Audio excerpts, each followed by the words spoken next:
berwarna hijau untuk pilek dan batuk berdahaknya ya Mbak. Nah, pada sirup ini sudah dilengkapi dengan bahan aktif yang bekerja sebagai ekspektoran, yaitu membantu mengencerkan lendir sehingga lendir atau dahak ini dapat dikeluarkan melalui batuk, serta meredakan hidung yang tersumbat dengan cara menyempitkan pembuluh darah yang ada di dalam rongga hidung kita. Nah, untuk cara pemakaiannya sendiri itu, obat ini dikonsumsi sebanyak 3 kali sehari, 1 sendok takar sebanyak 5 ml ya Mbak. Sebelum digunakan obat ini harus dikocok terlebih dahulu ya Mbak, botolnya. Nah, di sini saya akan menjelaskan bagaimana cara menggunakan sendok takar yang baik sebanyak 5 ml. Bisa dilihat sendok takarnya di sini Mbak. Di sini sudah ada garis untuk menandakan itu takarannya. Jadi ketika Mbak menuangkan sirup, ini sudah terlihat ya Mbak, ininya 5 ml. Jadi gak boleh lebih ataupun tidak boleh kurang seperti itu. Nah, untuk tiap penggunaan obat ini itu harus menggunakan sendok takar plastik yang sudah tersedia di dalam kemasan ini ya Mbak. Tidak boleh menggunakan sendok-sendok makan atau sendok teh yang biasa, soalnya takarannya pasti akan berbeda seperti itu. Nah, kalau untuk cara penyimpanan obat ini tuh kayak gimana sih? Nah, kalau untuk cara penyimpanan itu simpan di tempat yang sejuk, kering, dan terlindung dari cahaya. Nah, untuk tanggal kadaluarsanya itu sendiri masih jauh ya Mbak, bisa dilihat, yaitu tanggal 22 Mei 2023, dan itu masih lama ya Mbak. Nah, hati-hati juga untuk penderita kelainan kardiovaskuler termasuk hipertensi ya Mbak.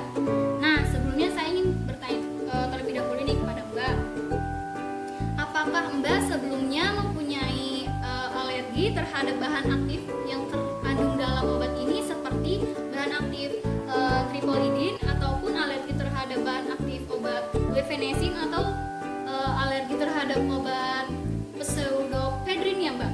Nggak ada Mbak.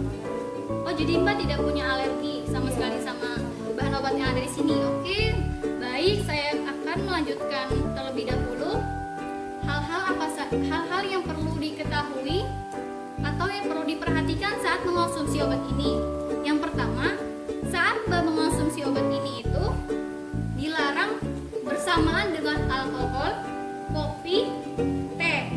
Nah, karena itu akan menyebabkan ngantuk dan akan menimbulkan efek-efek samping lainnya.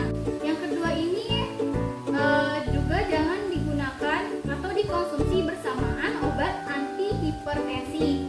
Nah, yang ketiga ini karena salah satu dari bahan aktif yang ada terkandung di dalam obat ini bekerja menekan susunan saraf sentral yang menyebabkan ngantuk, maka saya sarankan kepada Mbak supaya ketika jangan mengonsumsi obat ini ketika berkendara ataupun menyetir, ataupun ketika Mbak punya aktivitas yang padat seperti itu. Nah, yang terakhir nih Mbak, jika pengobatan dengan sirup Activate ini tidak lekas sembuh, maka saya sarankan Mbak untuk lanjut konsultasikan kepada dokter. Seperti itu Mbak. Apakah ada pertanyaan lain? Oh iya Mbak, untuk efek samping apa ya? Oh, kalau untuk efek sampingnya ya, untuk efek samping yang sering timbul ketika Mbak mengonsumsi obat ini adalah, yang pertama efek sampingnya itu mulut dan hidung terasa kering. Yang kedua itu sulit tidur atau insomnia. Yang ketiga itu efek sampingnya adalah sembelit.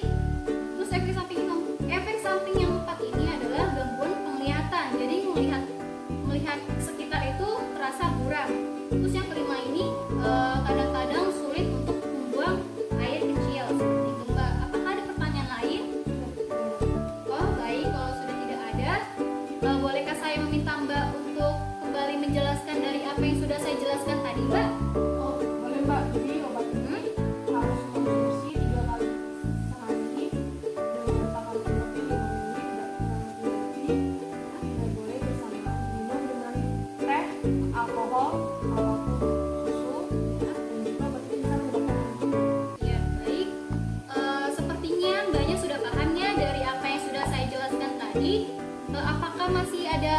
obat yang ingin dibeli? Nggak ada Mbak. Oh ini aja. Oke baik, saya bungkus terlebih dahulu ya obatnya.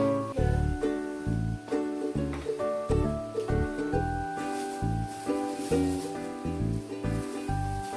Total harga obatnya itu adalah 50.000 Mbak.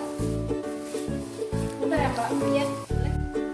Ini ya Mbak. duitnya. Oh iya Mbak, ini duitnya 50.000 ya Mbak. Mas, terima kasih sudah beli obat di apotek kami. Semoga Mbak sehat selalu dan lekas sembuh. Ya, terima kasih Mbak. Kembali.